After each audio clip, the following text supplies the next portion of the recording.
Islamic art and design. Islamic art, patterns, and design have influenced designers from all over the world. Once you know how to recognize Islamic patterns, you will start noticing them everywhere, from clothing and textiles to wallpaper and tiles. Geometry. The first Islamic artists used new understandings about geometry, the mathematics of shape, to create intricate, symmetrical designs that mirrored the natural world. The circle was an especially important shape because it represented unity. Artists also used straight lines, triangles, hexagons, squares, rectangles, rhombuses, and octagons to create their designs. Creating pattern. A design always started from a central point. The designer would choose how many lines of symmetry to include. 10 was a common choice, but other patterns might have 4, 5, or 6.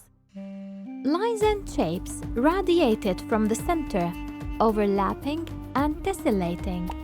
The finished pattern was then repeated, creating a dizzying design. Calligraphy was another important part of Islamic art and design.